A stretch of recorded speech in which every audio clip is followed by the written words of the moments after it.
অর্থাৎ যে হিন্দু ধর্মের তিনটি কিতাব, তারা তিনটি কিতাবকে মান্য করে, এক বেদ, উপনিষদ এবং ভগবতী গীতা।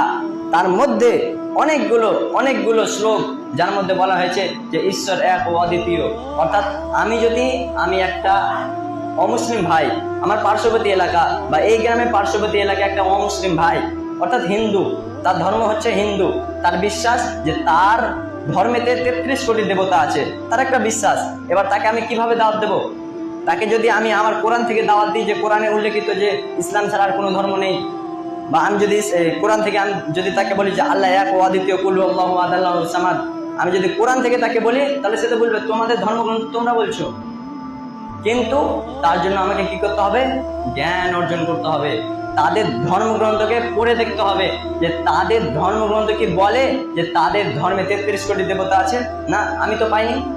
আমি ভগবতী গীতা, বেদ এবং উপনিষদ পড়েছি, তার মধ্যে কোনো এক জায়গাতে দেবী দুর্গা এই কথাটি উচ্চারণ নেই। আমি বেদ, উপনিষদ, ভগবতী গীতা পড়েছি, তার মধ্যে কোনো এক জায়গাতে এটা লেখা নেই যে ঈশ্বর দ্বিতীয় আছে বা ঈশ্বর এক ছাড়া আরো আছে ঈশ্বর, এই কথাটা আমি দেখিনি।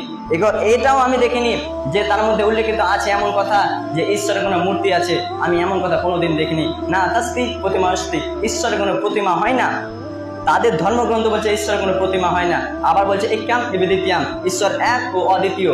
তাদের ধর্মগ্রন্থ বলছে যে ঈশ্বর এক ও অদ্বিতীয়, তারপরেও তারা কেন 33 কোটি দেবতাকে তারা মানছে? এইভাবে তাদেরকে দাওয়াত দিতে হবে, তাদের ধর্মগ্রন্থ পড়ে তাদেরকে দাওয়াত দিতে হবে।